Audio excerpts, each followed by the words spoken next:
extremely quiet child, but very observant. I was there for 3 years, and the only memory I have is of a sister's daily beatings, which lasted until she tired. It seemed that I had a problem with repeating the Pledge of Allegiance to the flag. I stood up, hand over heart, and just silently moved my lips. She watched me, and when she realized I was not being compliant, she made it her mission to have me speak it. Need I mention I failed her class? Yes, even as a child, I had serious issues with America. In the late 1950s, my loving, hard-working mother uprooted my 3 sisters and me from Northwest Washington and moved us to Southeast Washington, where I enrolled in the District of Columbia's public school system. It became apparent very quickly that my 3-year enrollment in Catholic school had advanced my learning years beyond those of my public school classmates, so I was insanely bored. My favorite classes were PE and, surprisingly, history. American history, however, came from books written by white people about white superheroes and with only one insert listing their choice of black achievers on one side of the page and a picture of raggedy black slaves in cotton fields on the other side. This got old fast.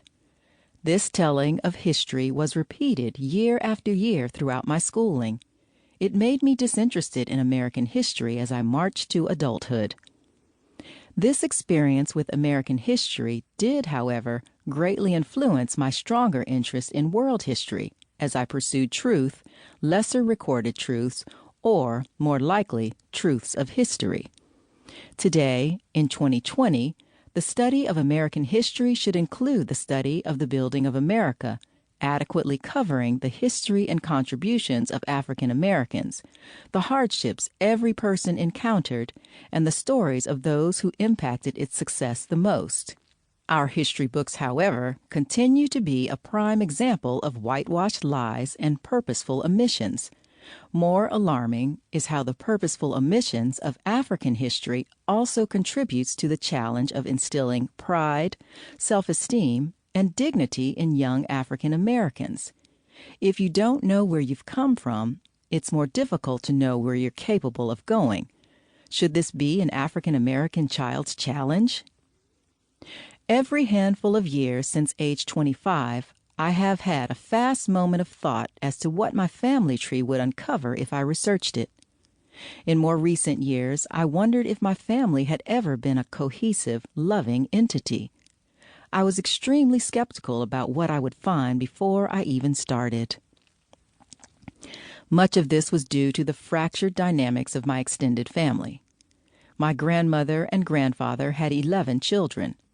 While there was a resemblance of a familial support system, they often divided themselves into separate camps over trivial matters and old hurts, with a few divides lasting a lifetime. Alcoholism, drug addiction, incarceration, and surely depression plagued more family members than I care to mention. With no father or male family role model and no example of family unity, I was deeply skeptical that I would find anything marginally positive from researching and constructing my family tree.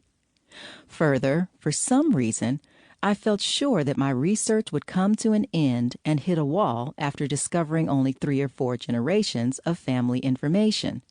I since have learned from the research conducted and written about in this book, however, that the displacement of my family from our farm village and land on Broad Branch Road in Washington, D.C., ultimately played a major role in the disruption within my family and the later conditions they found themselves in.